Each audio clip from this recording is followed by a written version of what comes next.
कक्षा 11वीं विषय भौतिक शास्त्र अध्याय 14 तरंगें। इसके 1 अंक 2 अंक 3 अंक के प्रश्नों के उत्तर सहित वीडियो बना चुके हैं, उन्हें आप देखिएगा। इसकी लिंक, इसके प्लेलिस्ट की पूरी लिंक जो है आपको डिस्क्रिप्शन बॉक्स में मिल जाएगी। तो चलिए सबसे पहला प्रश्न इसका समझते हैं। अनुप्रस्थ एवं अनुदैर्ध्य तरंगों में अंतर लिखिए। ये अक्सर आने वाला क्वेश्चन है, इसको अब देखते हैं क्या है ये। तो चलिए, माध्यम के कण तरंग संचरण की दिशा के लंबवत दोलन करते हैं तो इन्हें अनुप्रस्थ तरंगें कहते हैं। मतलब तरंग यदि इधर जाती हो और माध्यम के कण का दोलन ऐसे ऊपर और नीचे होता हो तो यहाँ पर इनके दोलन और इसके तरंग संचरण की दिशा क्या हो रही है, लंबवत हो रही है, तो इसे हम क्या कहते हैं, अनुप्रस्थ तरंगें कहते हैं। इसके बाद अनुदैर्ध्य तरंगों को समझते हैं। यदि तरंग संचरण माने तरंग के जाने की दिशा, गति की दिशा यदि आगे हो और इनके कणों का कंपन भी इसी तरह से, जैसे ये 2 कण हैं तो ये आगे पीछे इस तरह से यदि कंपन करते हों तो हम इसे क्या कहते हैं, अनुदैर्ध्य तरंगें कहते हैं। तो इसको कह सकते हैं माध्यम के कण तरंग संचरण की दिशा के अनुदिश दोलन करते हैं तो हम उसे क्या कहते हैं, अनुदैर्ध्य, अनुदिश या समांतर भी कह सकते हैं। चलिए इसमें बात करते हैं। अब इसमें श्रृंग और गर्त बनते हैं। तो श्रृंग गर्त क्या होते हैं, पहले उसको समझ लेते हैं। जैसे मान के चलिए हमारे पास कोई तरंग है तो उस तरंग को हम इस तरह से प्रदर्शित करते हैं, ये ऐसा। तो जो हिस्सा ऊपर की ओर जाता है ये अधिकतम विस्थापन का, उसे हम श्रृंग कहते हैं, और जो न्यूनतम विस्थापन का होता है उसे हम गर्त कहते हैं। तो अनुप्रस्थ में श्रृंग और गर्त बनते हैं। और इसमें संपीड़न और विरलन होता है। संपीड़न विरलन का मतलब ये, जब माध्यम में ये संचरित होते हैं तो जो माध्यम के कण हैं वो ऐसे सिकुड़ जाते हैं, पास पास आ जाते हैं, तो इसको हम क्या बोलते हैं, संपीड़न। और फिर यही स्प्रिंग जैसे दूर दूर फैल जाते हैं यदि इस तरह से, तो हम इसको क्या कहते हैं, विरलन। तो इस तरह अनुदैर्ध्य तरंगों में संपीड़न और विरलन होता है। इसके लिए माध्यम में दृढ़ता प्रत्यास्था गुणांक का गुण होना चाहिए, तभी ये संचरित होती हैं। और इनके संचरण के लिए माध्यम में आयतन प्रत्यास्था का गुण होना चाहिए। ये ठोस में संचरित हो सकती हैं और द्रव की सतह पर संचरित हो सकती हैं, जबकि ये सभी माध्यमों में, ठोस द्रव गैस सभी माध्यमों में संचरित हो सकती हैं। इन्हें ध्रुवित किया जा सकता है, इन्हें ध्रुवित नहीं किया जा सकता है। ध्रुवण एक तरह की ऐसी घटना है जिसमें हम प्रकाश की मात्रा को सीमित कर देते हैं या उनके तरंगों के किसी विद्युत वेक्टर के कंपनों को सीमित कर देते हैं। ये हम 12th में इसको आराम से अच्छे से पढ़ेंगे। फिलहाल ये समझ लीजिए कि इसके ध्रुवित किया जा सकता है, इसको ध्रुवित नहीं किया जा सकता है। इनके संचरण से माध्यम का दाब व घनत्व नहीं परिवर्तित होता है। इनके संचरण से माध्यम का दाब घनत्व परिवर्तित होता है। जैसे उदाहरण के लिए जल की सतह पर उत्पन्न जो तरंगें होती हैं अनुप्रस्थ तरंगें होती हैं, और जो ध्वनि तरंगें होती हैं वो अनुदैर्ध्य तरंगें होती हैं। चलिए वो आगे का प्रश्न देख लेते हैं। जो अगला प्रश्न ये है, सिद्ध कीजिए कि खुले आर्गन पाइप में सम और विषम सन्नादी स्वर उत्पन्न होते हैं। तो खुला आर्गन पाइप का मतलब हवा से बजने वाला एक पाइप है जो दोनों तरफ से क्या होता है, खुला होता है। तो इसको समझते हैं। ये पहली कंडीशन है। यहाँ पर जो ए है ये एंटीनोड है, प्रस्पंद की स्थिति है, और जो यहाँ पर एन है ये विस्पंद है, नोड की स्थिति होती है। तो इसके उत्तर लिखने के पहले चित्र के बारे में समझ लेते हैं। माना खुले आर्गन पाइप की लंबाई कितनी हो गई, एल। ये चित्र में बना हुआ एल, ये इसकी लंबाई एल हो गई। इसमें फ्रीक्वेंसी एफ, इसकी जो आवृत्ति है एफ है। इसकी जो तरंग दैर्ध्य है वो अपगामी तरंग दैर्ध्य है। नली के खुले सिरों पर प्रस्पंद ए हो जाएगा। जैसे यहाँ पर ये खुला सिरा है तो यहाँ पर प्रस्पंद क्या हुआ, ए, और इसके मध्य बिंदु में निस्पंद आएगा ये। ध्वनि का वेग क्या है, वी है। तो इस तरह से हम पहले ये लिख लेंगे। इसके बाद इसको समझते हैं। चलिए इसकी कंडीशन पहले वाले चित्र के इसके हिसाब से अब हमको चलना है। पाइप की लंबाई निस्पंद प्रस्पंद के बीच की दूरी के 2 गुनी होती है। यहाँ पर ये जो है ये ए लिखा है, ये प्रस्पंद है और ये निस्पंद है। इनकी लंबाई का कितना गुना हो जाएगा, 2 गुना। तो यहाँ पर हम क्या लिखे हैं, एल। और हम जानते हैं कि एक प्रस्पंद और एक नए स्पंद के बीच की दूरी क्या होती है, λ/4। तो यहाँ पर कितने λ/4 हैं, 2, इसलिए यहाँ पर 2 गुणे λ/4 हो गया। इसको हल कर देंगे तो λ/2 आ जाएगा। अब यहाँ पर देखिएगा इस 2 का यदि हम यहाँ गुणा कर दें और इधर क्या बचेगा लेमडा, तो लेमडा बराबर कितना हो गया 2L। ये तरंग दैर्ध्य आ गई। अब प्रथम मूल सन्नादि की आवृत्ति हमको ज्ञात करना है, तो F बराबर new upon V upon lambda होता है, क्योंकि जो सूत्र होता है ये होता है आवृत्ति का न्यू लेमडा बराबर क्या होता है V। ये तरंग की चाल का सूत्र होता है V बराबर न्यू लेमडा। तो यदि मुझे न्यू निकालना है, या F, न्यू को आवृत्ति भी बोलते हैं, इसको F भी बोल सकते हैं, N भी बोल सकते हैं, तो यहाँ F बराबर हो जाएगा V अपॉन लेमडा। अब देखिए V की जगह तो मैं V ही रहने दिया, लेकिन लेमडा का मान यहाँ कितना आया था 2L, तो 2L लिख दिया। इस तरह से ये प्रथम सन्नादि हो गई इसके लिए, पहली कंडीशन के लिए। अब दूसरी कंडीशन में इसके द्वितीय सन्नादि की बात करते हैं। तो इस नलिका में λ1 तरंग दैर्ध्य एवं F1 आवृत्ति की तरंग प्रसारित करने पर नलिका की लंबाई, अब यहाँ पर नलिका की लंबाई ये हो गई, तो यहाँ पर नलिका की लंबाई को हम क्या लिख दिए L। अब इसमें λ/4 कितने हो गए, 1 λ/4 ये हो गया, 1 λ/4 ये हो गया, यहाँ से यहाँ तक भी ये 1 λ/4 ये हो जाएगा, और यहाँ से यहाँ तक भी 1 λ/4 ये हो जाएगा। जो λ/2 लिखा है वो λ/4 प्लस λ/4 करने पर ये हो जाएगा λ/2। तो इस तरह से कितने λ/4 आ गए, 4, क्योंकि एक प्रस्पंद और निस्पंद के बीच की दूरी जो होती है वो λ/4 होती है। तो यहाँ पर एक हिस्सा ये हो गया 1 λ/4, फिर यहाँ से यहाँ तक दूसरा, ये हुआ तीसरा, और ये हुआ चौथा, तो 4 λ/4 बनते, इसलिए 4 यहाँ पर गुणा कर दिए। यहाँ लैम्डा का मान 1 मान लिए, तो λ1 इक्वल टू ये 4। अब नली की लंबाई जो हो जाएगी, लैम्डा का जो मान हो जाएगा, यहाँ पर हमारे पास 4 का हम यहाँ पर गुणा कर देंगे, तो ये आ जाएगा 4L। इस तरह से ये 4 का गुणा करने पर λ1 का मान हो गया। अब द्वितीय सन्नादि है तो वही हमको फिर से सूत्र लगाना है, फिर से वही सूत्र को हम देख लेते हैं। तो यहाँ पर हमारे पास F था, यहाँ पर हम क्या लिख लिए हैं, F1 लिख लिए हैं। यहाँ पर V है तो वायु का वेग तो वही रहेगा, एक माध्यम, तो V ही लिख दिए। बस यहाँ λ1 है तो λ1 लिख दिए। अब V की जगह पर V लिख दिए हैं, और L का मान यहाँ पर ये जो L आया है, ये λ1 का जो मान आया है उसको हम यहाँ पर रखेंगे। तो λ1 का मान कितना आया था, चलिए इसको देख लेते हैं। तो इस तरह से यहाँ पर फिर से देख लेते हैं, द्वितीय सन्नादि की बात करते हैं। तो यहाँ देख लीजिए, ये 4 और 4 ये कट जाएगा, तो यहाँ पर क्या आ जाएगा, L बराबर λ1, या λ1 बराबर कितना हो गया L। अब इसकी सन्नादि का हम सूत्र निकालते हैं, तो वही है F equal to V upon lambda था। F1, इसको F1 कर देना है, V की जगह V रख देना है, लेमडा की जगह λn, तो V की जगह V रखे, फिर L कर दिए। अब हम अगले स्टेप में क्या कर रहे हैं, 2 का गुणा भी कर रहे हैं, 2 का भाग भी कर रहे हैं। अब इसको क्यों किया है इसका भी समझ में आ जाएगा। तो यहाँ पर 2 का गुणा कर देना है, 2 का भाग करना है। अब V upon λ, V upon 2L का मान देख लीजिए, ये देखिए V अपॉन 2L का मान कितना है, F है, तो इसकी जगह F रख दिए। तो इस तरह से यहाँ पर दोनों तरह के सम और विषम सन्नादि यहाँ पर उत्पन्न होते हैं। तो इसकी फ्रीक्वेंसी देख लीजिए 1/2 आई थी, और इसका F आ गया। अब हम तीसरा प्रश्न इसका देखते हैं।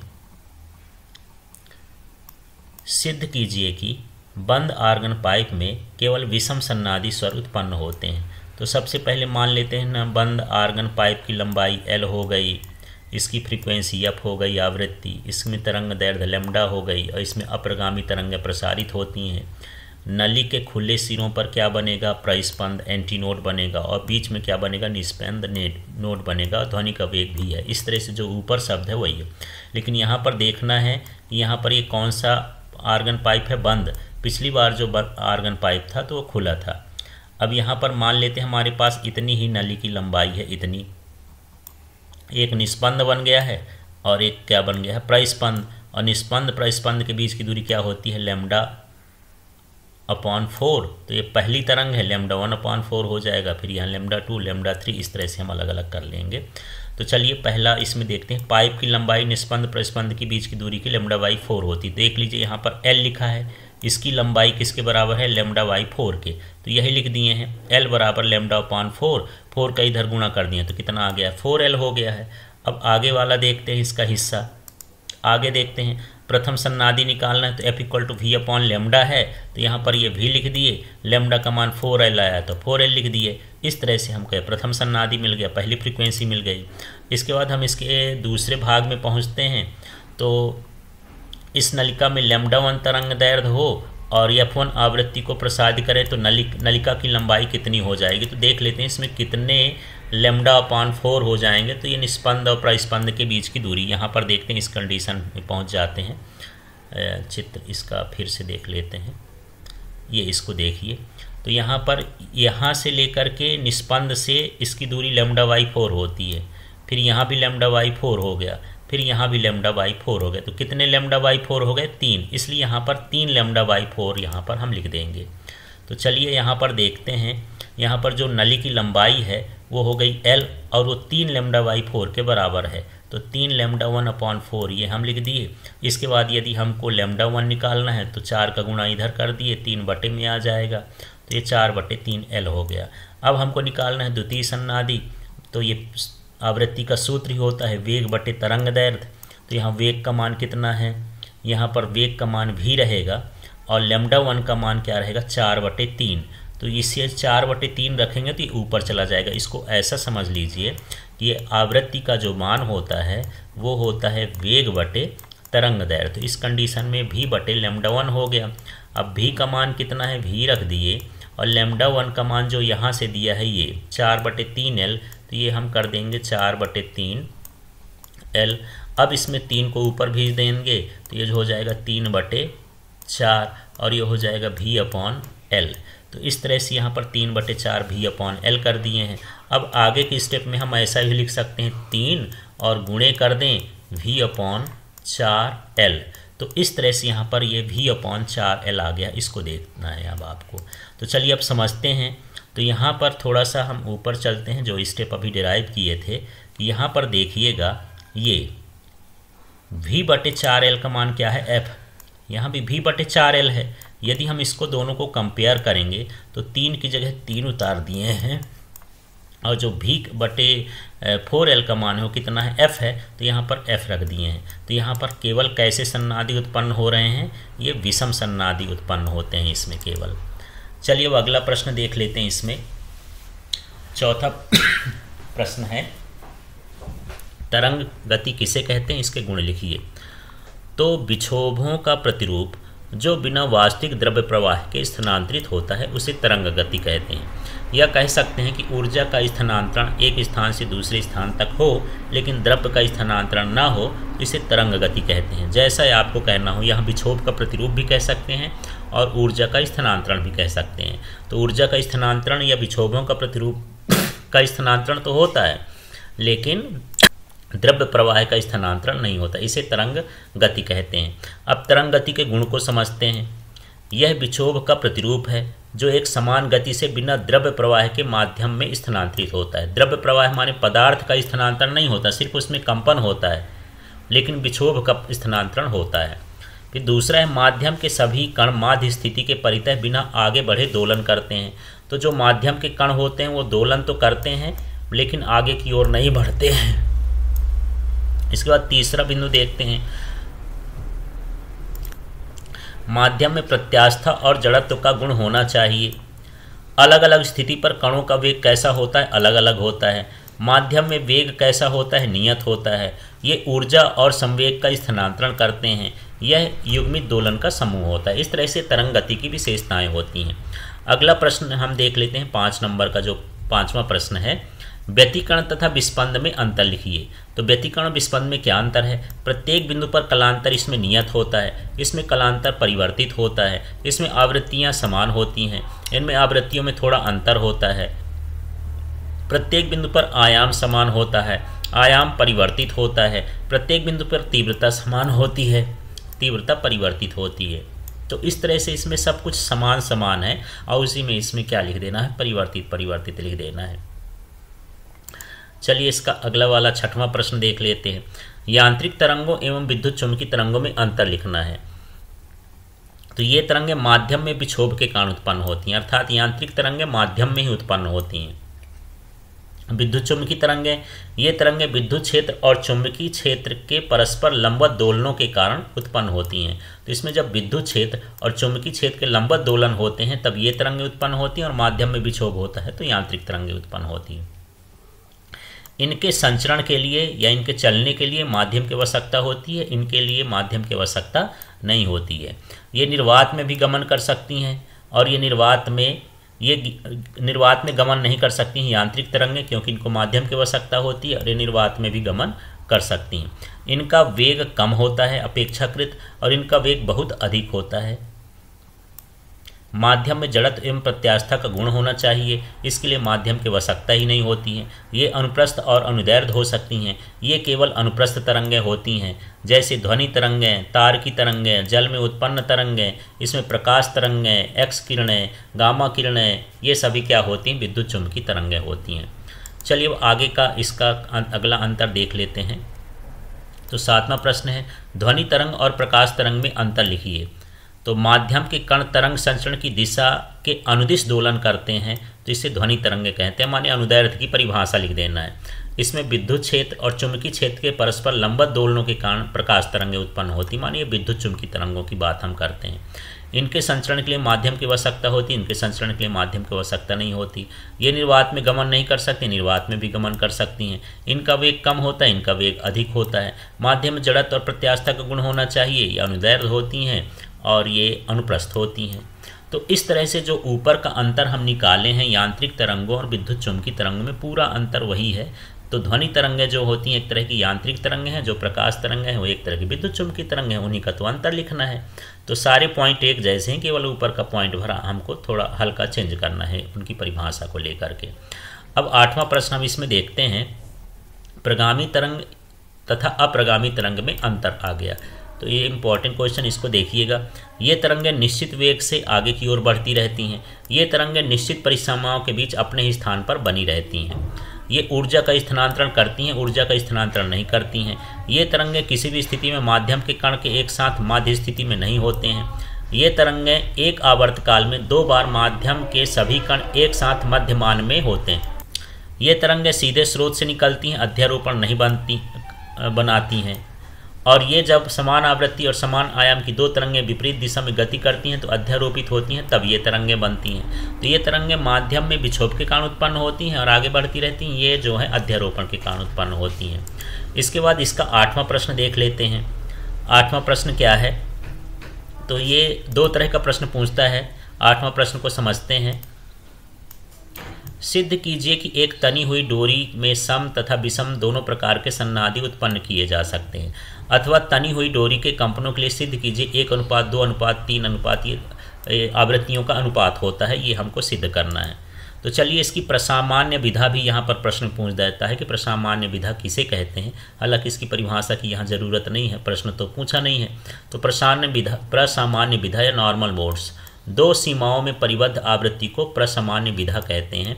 अब इसमें देखिए, दोनों सीमाओं में परिबद्ध तनित डोरी तार की प्रसामान्य विधा, normal modes of stage string at both ends. इसके लिए क्वेश्चन आ जाता है, इसके लिए हम प्रसामान्य विधा ज्ञात कर लेते हैं या मूल सर या सन्नादि ज्ञात कर लेते हैं। तो इसको समझते हैं। तो ये चित्र बना है, ये 2 परिसीमाओं के बीच इस तरह से परिबद्ध है। यहाँ पर एक पाइप है जो दोनों सिराओं से बंद है, इसकी लंबाई कितनी है? L। और यहाँ पर ये नोड बना है, ये भी नोड बना है, माने ये निस्पंद और निस्पंद से निस्पंद तक की भी दूरी कितनी होती है? λ/2, इसलिए यहाँ पर लिखें λ/2। अब अगले स्टेप में इसमें बढ़ते हैं, निस्पंद की स्थिति। तो यहाँ जो निस्पंद की स्थिति होती है ये होती है x = nλ/2 होती है। तो यहाँ पर निस्पंद की स्थिति ये है λ/2 के उसमें होती है। तो यहाँ निस्पंद की स्थिति लिख दी है, nλ/2 लिख दी है। यहाँ x का मान जो इसकी लंबाई का मान है, विस्थापन का मान है, वो क्या हो जाएगा? L। अब यहाँ से यदि हम हल करेंगे, लैम्डा निकालेंगे तो 2 का गुणा इधर कर देंगे तो 2L/n हो जाएगा, यहाँ पर लैम्डा आ जाएगा। इस तरह से अब हम जानते हैं कि जो आवृत्ति होती है वो v/λ वेग बटे तरंग दैर्ध्य होती है। यहाँ पर अगले स्टेप में हम क्या करेंगे, इनका मान रख देंगे। तो यहाँ पर देखिए, न्यू की जगह न्यू लिख दिए, वी की जगह वी लिख दिए और यहाँ लैम्डा का मान रख देंगे इस तरह से। अब ये n ऊपर चल जाएगा तो NV/ क्या हो जाएगा? 2L। अब हमको यहाँ पर v बराबर हो जाएगा n/2L। यहाँ अब यहाँ पर जो हम ये n/2l तो लिखें लेकिन v नहीं लिखे, तो ये v का मान होता है तनी हुई डोरी में उसकी चाल होती है ये v बराबर √t/μ। तो इस तरह से यहाँ पर v का मान रख देंगे और यहाँ n का मतलब 1 2 3 4 इस तरह से हो सकती है। अब इसकी हम प्रथम विधा निकालेंगे तो n का मान 1 रख देंगे, यहाँ n की जगह इस सूत्र में क्या रखेंगे 1, तो 1 रखेंगे तो ये पहली आवृत्ति हो जाएगी। इसी तरह से 2 रख देंगे तो दूसरी आवृत्ति हो जाएगी, 3 रख देंगे तो तीसरी आवृत्ति हो जाएगी। तो ये 2 रख दिए, ये 3 रख दिए। तो यहाँ पर हम ये देख रहे हैं यदि हम NV निकालेंगे तो NV1, यहाँ पर जो V2 है ये पहले का 2 गुना हो गया, ये V3 है तो पहले का ये कितना हो गया 3 गुना हो गया। यदि आप चाहें तो इस तरह द्वितीय विधा में n बराबर हम क्या रख देंगे 2, तो ये हो जाएगा 2/2l/ ये √t/μ हो गया। तो जो ये मान आया था ये मान है, देख लीजिए इसको मिलाएंगे यदि तो यही मान हमको यहाँ पर भी मिलता है। तो देख लीजिए इसी मान को यहाँ पर देखते हैं, ये देख लीजिए t/2m और ये इसका मान है। तो इसका मान किसका है, ये V1 का, और 2 तो हमारे पास ये है ही, तो 2V1 इस तरह से हो जाएगा। जब हम n बराबर 3 रख लेंगे तो 3 आ जाएगा, फिर से यही मान किसके बराबर हो गया V1 के बराबर हो गया, तो 3V1 हो गया। इस तरह से हम बढ़ते जाएंगे तो यहाँ पर ये क्या हो जाएगा NV1 हो जाएगा। इस तरह से यहाँ पर आवृत्तियों को हम बढ़ा सकते हैं। तो चलिए अब इसको अभी आगे देखते हैं और समझते हैं कि इसके आगे का क्या है। तो यहाँ पर यदि हम आवृत्ति को देखते हैं कि एक पहली आवृत्ति, दूसरी आवृत्ति, तीसरी आवृत्ति का जो अनुपात हो रहा है, तो एक में 1 आया, दूसरे में कितना आया 2 आया, तीसरे में कितना आया 3 आया। इसी तरह से डैश डैश करके यहाँ पर आवृत्तियाँ बढ़ती जाएंगी। तो इनका जो अनुपात होता है ये पहली आवृत्ति मूल आवृत्ति के n गुना के बराबर होती है। यहाँ पर NV1 आया है तो इसको हम ये भी कह सकते हैं कि जो NV आवृत्ति होती है वो मूल आवृत्ति के n गुना के बराबर होती है। अब हम इसमें 9वां प्रश्न देखते हैं इसका।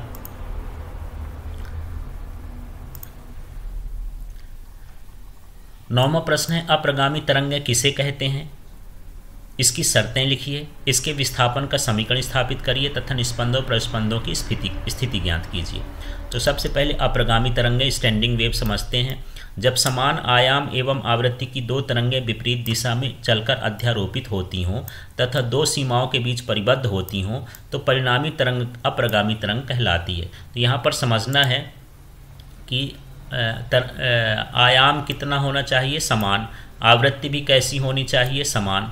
तो आवृत्ति भी समान हो, आयाम हो, 2 तरंगें हों, दिशा विपरीत हो और आपस में अध्यारोपित होती हों या कह सकते हैं मिल सकती हों और वो 2 सीमाओं के बीच परिबद्ध हों, तो इनसे बनने वाली तरंग को हम क्या कहते हैं अप्रगामी। तो इनकी ये शर्तें हैं, शर्त समझ जाएंगे तो इसी से परिभाषा बन जाएगी। तो दोनों तरंगों की आवृत्ति समान होना चाहिए, आयाम समान होना चाहिए, चाल भी लगभग क्या होना चाहिए समान होनी चाहिए।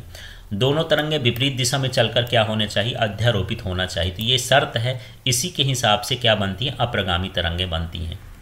तो अप्रगामी तरंगें ऐसा समझ लीजिए, यहाँ पर ये 2 सीमाएं हैं। यदि यहाँ पर से इस तरह से तरंग जाती है और यही तरंग इस तरह से वापस आ जाती है तो ये 2 सीमाओं के बीच बंधी हुई तरंग है।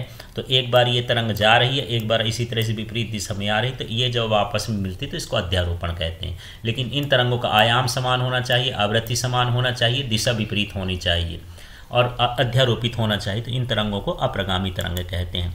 अब देख लेते हैं अप्रगामी तरंग के विस्थापन का समीकरण।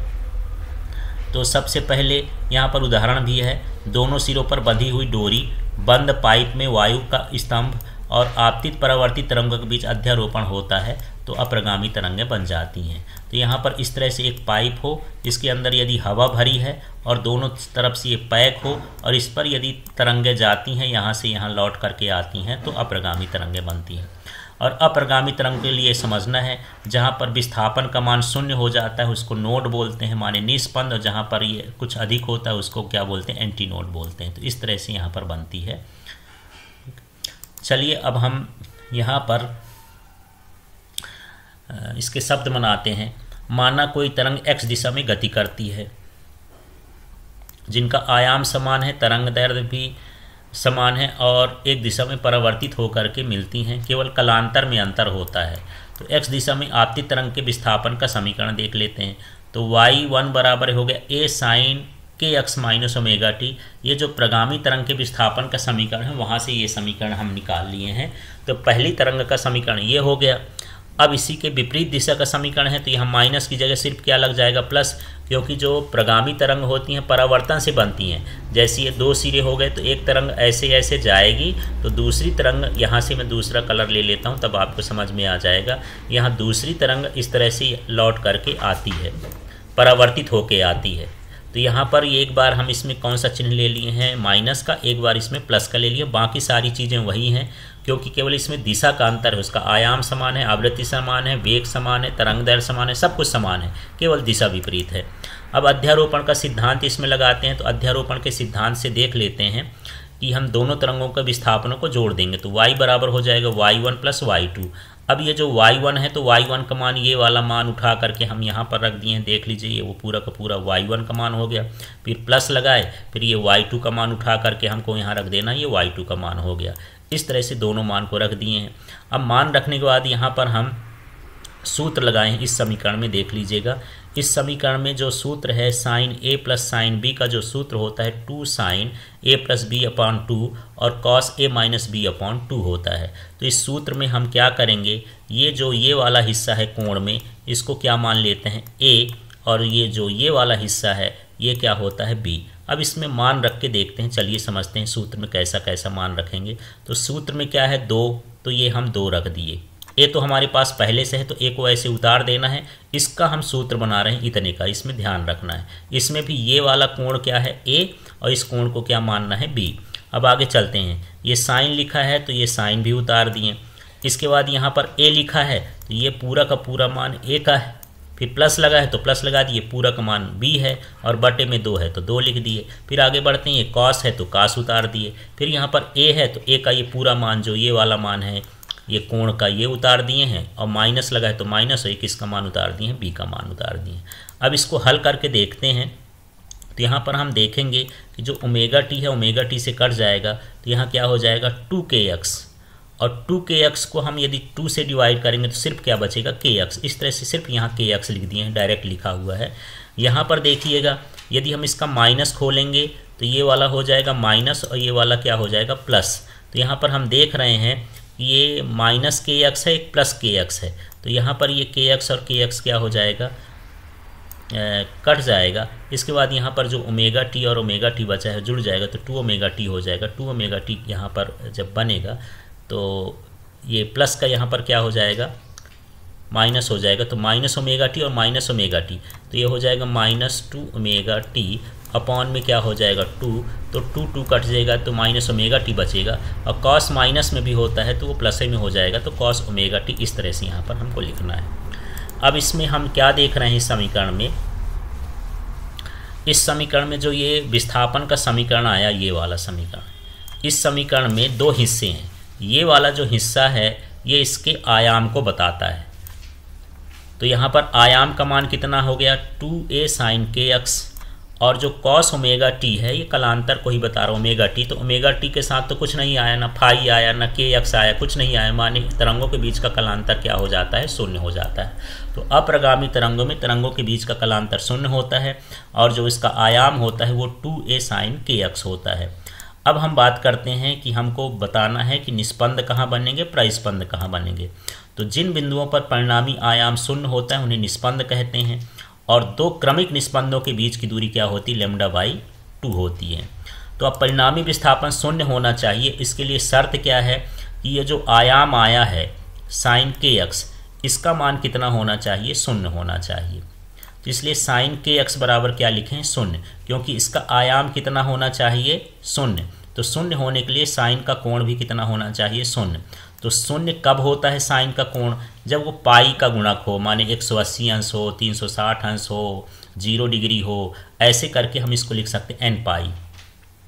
तो यहाँ पर kx बराबर कितना हो जाएगा साइन n पाई। आप चाहें तो एक स्टेप यहाँ पर इस तरह भी लिख सकते हैं, ये हो जाएगा साइन kx, और यहाँ जो 0 है तो 0 कब कब आता है जब साइन n पाई हो, यहाँ n पाई माने पाई का गुणज होता है तो 0 आता है। अब यहाँ से साइन साइन कट जाएगा तो kx बराबर n पाई हो जाएगा। अब यहाँ पर हमको अगले स्टेप में देखना है, देख लीजिए तो जो k का मान होता है, k का मान होता है 2 पाई अपॉन लेमडा, ये तरंग संख्या का वो रख देंगे, x की जगह x उतार दिए, n की जगह n उतार दिए, पाई की जगह पाई उतार दिए। अब हमको यहाँ से x का मान निकालना है तो बाकी का पक्षांतर कर देते हैं, तो यहाँ पर ये हो जाएगा पाई से पाई कैंसिल हो जाएगा, तो यहाँ क्या बचा n, और ये 2 अपॉन लेमडा है तो उधर जाके क्या हो जाएगा लेमडा अपॉन 2, और n का मान ले लेते हैं यहाँ 0 1 2, इस तरह से इसका मान है। इस तरह से यहाँ पर ये जो स्थिति आ गई, ये किसकी स्थिति हो गई, निस्पंद की। अब हमको निकालना है प्रस्पंद की स्थिति, तो देखते हैं। जिन बिंदुओं पर परिणामी आयाम अधिकतम होता है उन्हें प्रस्पंद एंटीनोड्स कहते हैं, और दो क्रमिक प्रस्पंदों के बीच की दूरी भी क्या होती है, λ/2। तो प्रस्पंद तब बनेगा जब आयाम अधिकतम हो, तो अधिकतम आयाम के लिए जो साइन के अक्स है उसका मान क्या होना चाहिए, अधिक होना चाहिए, और साइन में सबसे अधिक मान के ही होता है। तो इसको भी आगे बढ़ा के एक स्टेप लिख सकते हैं, ये हो जाएगा साइन के अक्स, उधर का मैं लिख दिया हूँ, बराबर इधर हम या क्या लिखेंगे, साइन n+1/2 पाई। इस कंडीशन में साइन का मान अधिकतम होता है, ये 90 की स्थिति होती, जैसे साइन 90 का मान 1, साइन 270 का मान 1, इस तरह से यहाँ पर यदि हम इस कंडीशन का लेंगे तो इसका मान कितना होगा, 1 होगा। अब ये साइन साइन कटेगा तो के एक्स बराबर n+1/2 पाई हो गया। अब यहाँ के का मान फिर रख दिए हैं 2 पाई अपॉन लेमडा, यहाँ एक्स का मान रख दिए, बाकी चीज़ें तो ऐसे उतार दिए हैं। अब एक्स का मान निकालना है तो सबसे पहले ये पाई पाई कैंसिल कर देंगे, ये वाला वैसे उतार दिए हैं, 2 अपॉन लेमडा है तो लेमडा अपॉन 2 हो गया। यहाँ पर जो ये स्थिति आ गई, ये किसकी स्थिति हो गई, प्रस्पंद की स्थिति हो गई। तो इस तरह से हमको इस चैप्टर को तैयार करना है। धन्यवाद।